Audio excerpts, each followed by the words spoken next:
I'm Chris, and I'm going to be answering questions about the Philippines.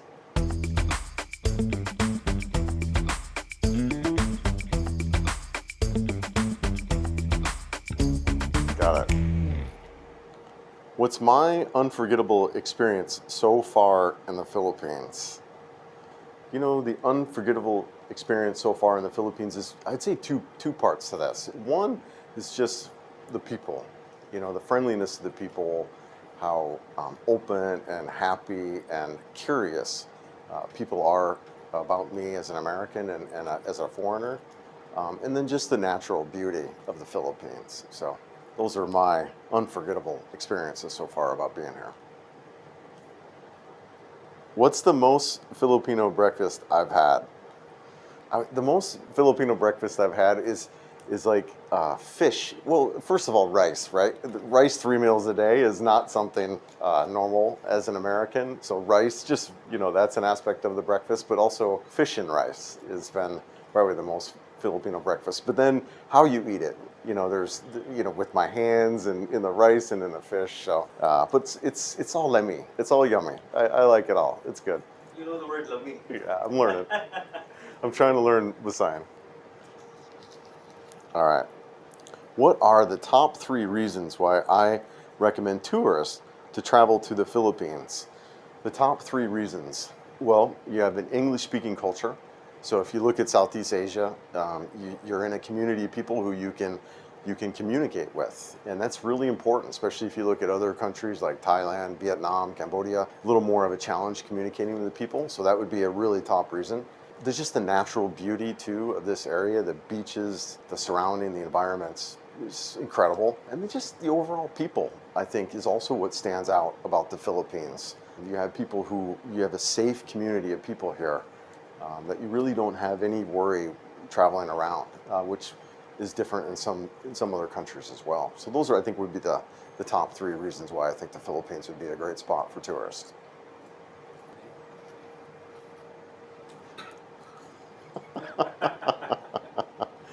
Did Bruce Willis find Jollibee delicious? Yeah, it's referring to one of the videos that I did. Yes, Bruce Willis found Jollibee, let me kayo. Yeah, found it very delicious and loved it. Although I got a lot of feedback on my channel for not trying the gravy. So I promise next time that when I'm there, I will try the gravy. But I like Jollibee. Jollibee was great.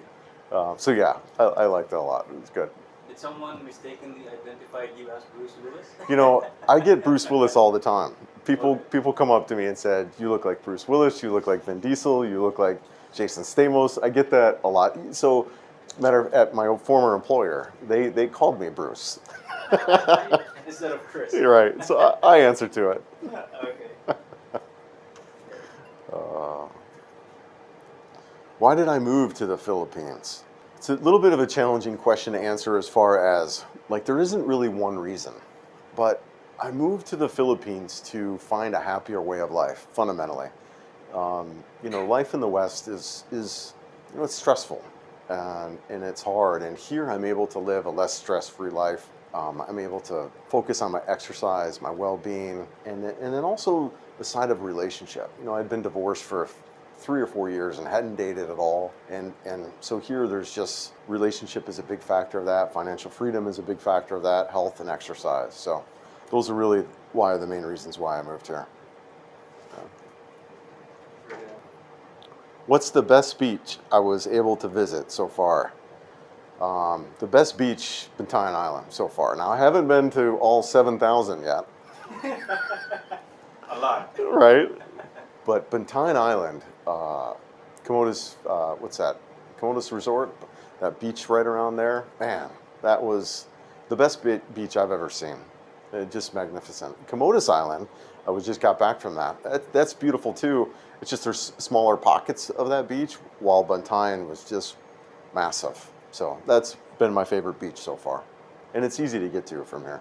So. How far do you think Bantayan is from the city? Yeah, so from here, it's like a 3-hour ride up north to, I think you call it Hagnaya Port, and then you take an hour ferry from there, so it's like 4 hours, and you're there in Bantayan Island.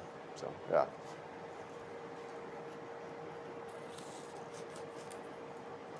What makes Dumaguete a common subject of dreams and aspirations for retired U.S. citizens who wish to explore the Philippines? Well, I think Dumaguete is popular in a lot of ways. One of it is I think it got a review, I think it was by Forbes magazine, that suggested Dumaguete is like probably the top 5 or so retirement destinations in the world for us foreigners. So there's that piece of it.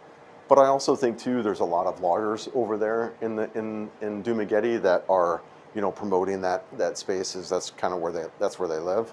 And then also too, I think you've got that area of Valencia just outside of Dumaguete, so you can go up in the mountains, just this really beautiful nature scene that's up there. So yeah, and I just think it is a great city. So you got a lot of expats there, so you've got a lot of probably eateries, other restaurants that you can go to that would make it for Westerners easy to go to. So Is Dumaguete a good base point for those? I think it's a good base point for people to come in here. I think it's a good introductory place for people to come to, but I also think Cebu is better. And I think Cebu City offers a lot more for us as foreigners. For first-time foreigners, you don't have the power issues like you do in Dumaguete, like losing power every Sunday for all day. And you also have a really great airport here in Mactan that you can travel internationally.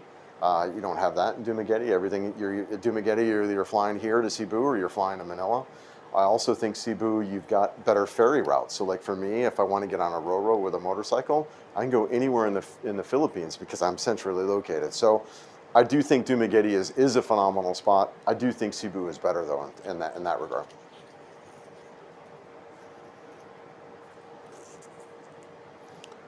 What are the first 3 things that I did when I arrived in the Philippines?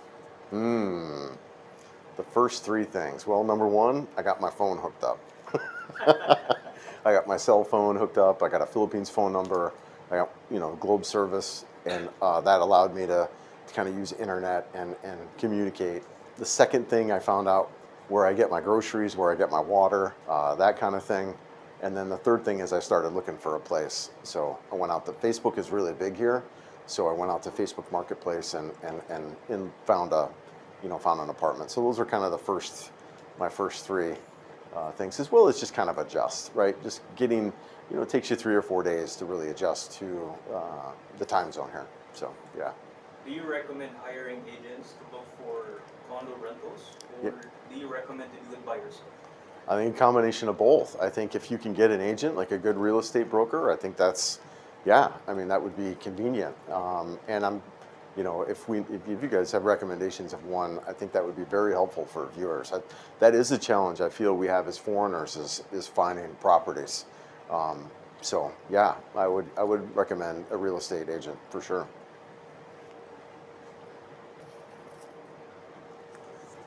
All right. Was I able to try lechon? Yes, I have tried lechon. I actually went out to a place called the House of Lechon, which is here in Cebu, which is supposed to be one of the best places for lechon that I understand.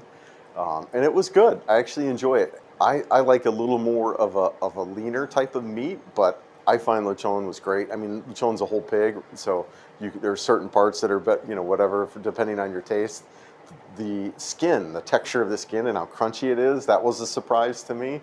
But yeah, I was able to try lechon and I liked it. There was another place I went to in an eatery called the Barracks, which is over there by the Carbon Market area as well. And I had some lechon out there, which that was really good as well. So I'm a fan.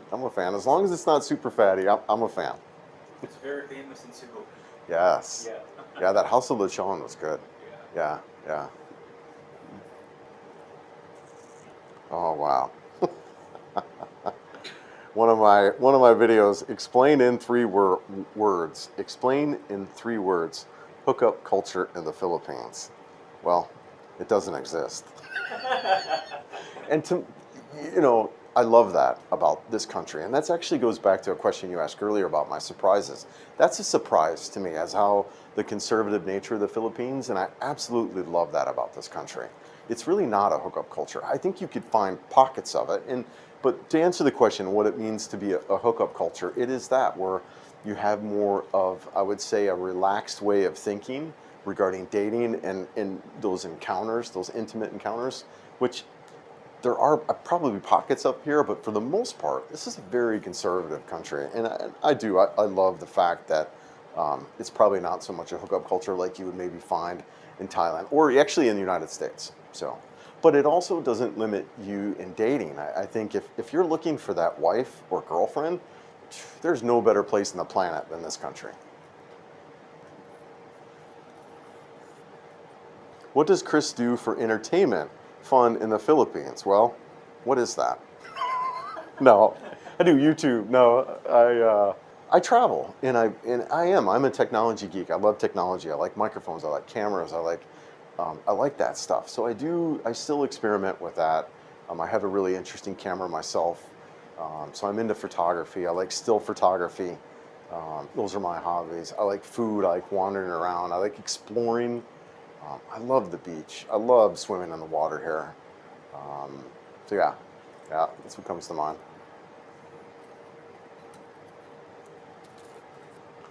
How did Chris get his name, Carefree Chris? Oh, Yeah. wow.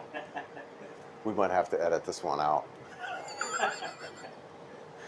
So I was coming up with names. I was talking to one of my online friends, and it's just my name initially, which I heard was good, but I wanted something that didn't limit myself to anything. I didn't want anything in the Philippines, even though this is where I am and this is home for me now. But I wanted something that was really broad, that kind of identified with. And so I describe myself as carefree and just, they joke with me at work where I used to work. They call me the rainbows and unicorns guy, right? Like I try to put a positive spin on stuff. So that's kind of how it was. And I also wanted something early in the alphabet. So C and C went well, and Carefree Chris, and so that's kind of how. But I was warned that the word carefree has kind of a different meaning here. Here in the Philippines? Well, yeah, it's a feminine product. Yeah. It's a feminine product. So she was like, you can't name your channel Carefree because everyone's going to think of the feminine product. I'm like, oh, whatever. Anyways, we might have to edit that part out. It's a feminine product. Yeah. All right. Oh, crazy world. All right. What made me do YouTube videos in the Philippines?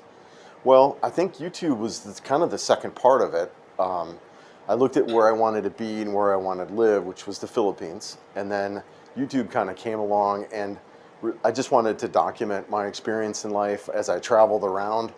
So yeah, it was really, no matter where I went, YouTube was going to be an aspect of it, just to kind of, like I said, to document my experiences. I'm living this wild life, right, that we go through. So, yeah.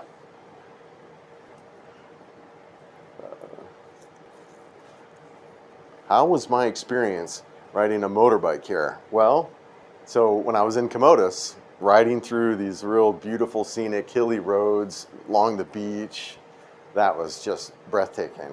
Here in Cebu City, yeah, hair raising. I know I don't have much hair, but the hair was standing on my ends. How dangerous do you think it is to drive Yeah, here? it is, and I think it's more dangerous for Westerners like myself. Like, look, I rode a lot in the United States. I had two bikes. I had KTM 790 Duke, very fast, very agile machine, and then I also had an adventure bike. But the riding here is very, very different. First of all, the laws where you can legally lane filter and lane split, and it's expected for you to do that. So you really want to be mindful of your riding. Plus, you've got a lot of stuff like dogs, you've got kids, you've got a lot of obstacles that are going to be bouncing out in front of you in the road. But to the advantage, though, is the speeds are a lot lower. Hardly ever do you get above 30 miles an hour, riding around here, at least in this area. Manila might be different with the interstates, but here it is a different riding experience in the United States, in the city, where lane filtering and then also objects shooting out. The good news is the majority of the people are on two wheels, so the vehicles around you are very used to having two wheels. So I feel they're more aware than a Western, like in the United States, where there's just not a lot of motorcyclists. So they're not expecting you to come around on all sides. Like here, it is expected. They just cut you off. Yeah.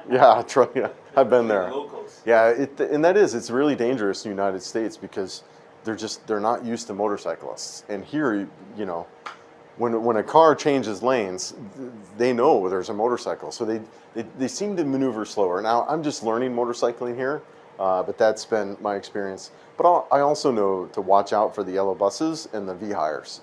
So, yeah. Road killers. Yeah. The last one. All right, thanks. What would be my pet peeve living in the Philippines?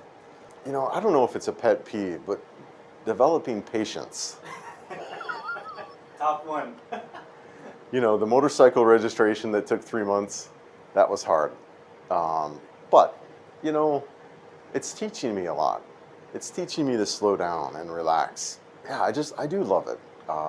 I can't think of any pet peeves other than just developing patience overall. I really love being here. I think it's truly a gift to be in this country right now, and I'm excited for my future here. I love it. And did you know that Yeah. Philippines P stands for patience? P stands, yes. The P in the Philippines stands for patience. Yeah, I believe it. I believe That's it. why it's top one. You're right. No, but it's fine. It is. I think slowing down is a big lesson for Westerners coming out here, and it's going to happen. And yeah, I don't really have anything that stands out for me as problems, but yeah, it's good stuff. Okay.